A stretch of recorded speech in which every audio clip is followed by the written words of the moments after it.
UP में चुनाव की तैयारियों का रोड मैप दिल्ली से तैयार होगा और 22 और 23 दिसंबर को दिल्ली में एक बड़ी बैठक आयोजित हो रही है। हमारे साथ उत्तर प्रदेश सरकार में कैबिनेट मंत्री जयवीर सिंह मौजूद हैं। कल प्रदेश अध्यक्ष भूपेन्द्र चौधरी, प्रदेश संगठन मंत्री धर्मपाल सिंह, और बताया जा रहा है कि कल के बाद से एक पूरा खाका खींचा जाएगा। क्या लगता है किस तरीके की तैयारियाँ? देखिए, भारतीय जनता पार्टी सदैव इलेक्शन मूड में रहती है। हमेशा धरातल से लेके ऊपर तक साफ सुथरी चाक चौबंद व्यवस्थाएं, नीचे कार्यकर्ता से लेकर के राष्ट्रीय स्तर तक हमेशा एक रणनीति के तहत, एक व्यूह रचना के साथ, एक रोड मैप के साथ सदैव चुनावी मूड में रहती है।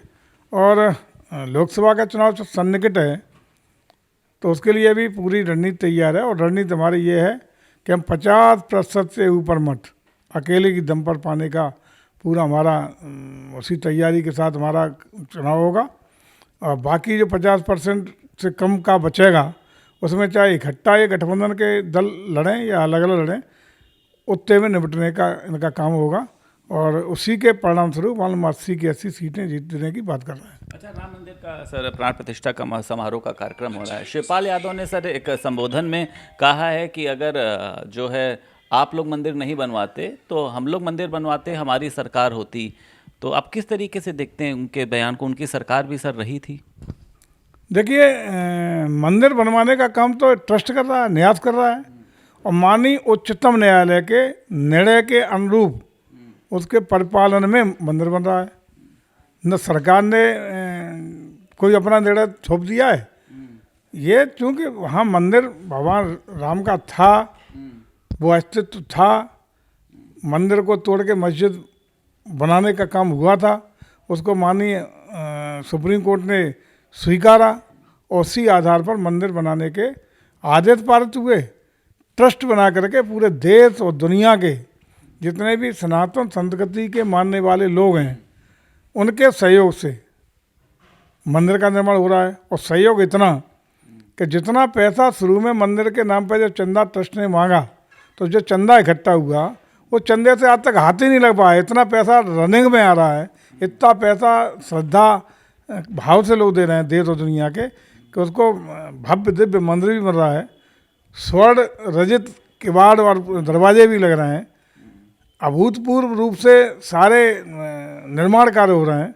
उसके बावजूद भी धन की कोई कमी नहीं हो रही है। ये सिद्ध करता है कि सनातन संस्कृति का सम्मान, लोगों की आस्था भावना कितनी जुड़ी हुई है। ये राजनीतिक विषय नहीं है। राजनीतिक विषय आदरणीय शिवपाल सिंह जी के लिए हो सकता है, समाजवादी पार्टी के लिए हो सकता है, लेकिन भारतीय जनता पार्टी की आस्था श्रद्धा का केंद्र है। सनातन संस्कृति को सुरक्षित संरक्षित और संवर्धित करने का काम हमारी सरकार का प्राथमिकता में वो हम कर रहे हैं। लेकिन हमारा आस्था का विषय है, राजनीतिक विषय नहीं है। लेकिन पार्टियां सर देखिए पहले भी ये कहती थी कि आप लोग कहते हैं मंदिर वहीं बनाएंगे, तारीख नहीं बता देंगे। अब तारीख भी बता दी है, तो आपको लगता है कि विपक्ष के अंदर एक खलबली मची हुई है इसको लेकर? निश्चित रूप से, क्योंकि वो लोग जो सनातन संस्कृति को केवल कोसने का काम, नकारने का काम न सिर्फ करते थे बल्कि मंदिर के आसपास जाने से भी परहेज करते थे।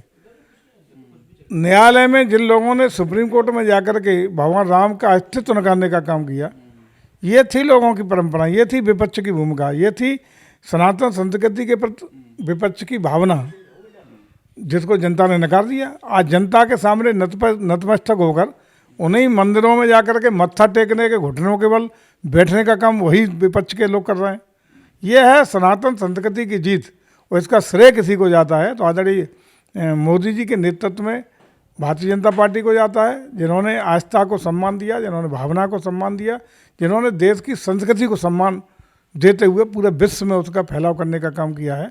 और उसी से नतमस्तक होकर के आज ये विपक्ष चाहे बयान दे रहा हो, हम मंदिर बनवाते, हम ये करते, हम वो करते, चाहे वो यात्रा की शुरुआत करने का काम मंदिरों से अपना शुरुआत कर रहे हैं, ये सब उसी की देन है कि चूँकि भारतीय जनता पार्टी के प्रयास से, हमारे नेताओं के प्रयास से आज समाज में जागरूकता आई, सनातन संस्कृति का आज बचाव हुआ, संरक्षण हुआ और उसका संवर्धन करने का काम हो रहा है।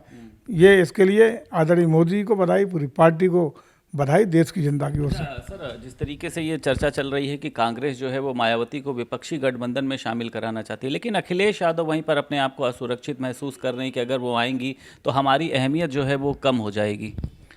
देखिए, निश्चित रूप से ये आपस में एक दूसरे के वोट को छीनते झपटने की बात चल रही है। ये इनको अखिलेश जी को लगता है कि समाज का जो उनका अपना वोट था बहुजन समाज पार्टी का, वो चूँकि बहुत कमज़ोर हो रही है, तो कांग्रेस अपने साथ खींचना चाहती है उस वोट को, जो बसपा का वोट था। सपा का प्रयास है कि अपने साथ ले ले, लेकिन वो कहीं नहीं जा रहा। वो उस अंतिम छोर के गरीब व्यक्ति का, और ख़ास रूप से दबे कुचले शोषित पीड़ित वाला वोट था जो बहुजन समाज पार्टी के साथ था। और आज हमें खुशी है कि उनके कल्याण के लिए, उस वोट के भलाई के लिए, उस वोट के विकास के लिए, उसको छत से ढकने के लिए, छत देने के लिए, उनके विकास के लिए लोक कल्याणकारी योजना देने का काम भारतीय जनता पार्टी कर रही है। और वो सारा वोट भारतीय जनता पार्टी की नीतियों, रीतियों, कार्यक्रमों से प्रभावित होकर के भाजपा के साथ खड़ा है। आखिरी सवाल, आज उपराष्ट्रपति के प्रति जिस तरीके से मिमिक्री हुई, राहुल गांधी ने वीडियो बनाया, बीजेपी का जो मोर्चा है आज कलेक्ट्रेट पे उसको लेकर प्रदर्शन कर रहा है, तो आपको लगता है राहुल गांधी या अन्य लोगों को सामने आकर माफ़ी मांगनी चाहिए अपने कृत्य के लिए? देखिए, मैं समझता हूँ संवैधानिक पदों पर बैठे हुए लोगों का सम्मान होना चाहिए। इस तरह की अगर परंपरा शुरू हो जाएंगी, उनकी इस तरह की मजाक बनाना शुरू हो जाएगा, तो ये संवैधानिक व्यवस्था के लिए, भारत के लोकतंत्र के लिए, उच्च पदों पर बैठे हुए लोगों के सम्मान में बहुत शुभ संकेत नहीं है।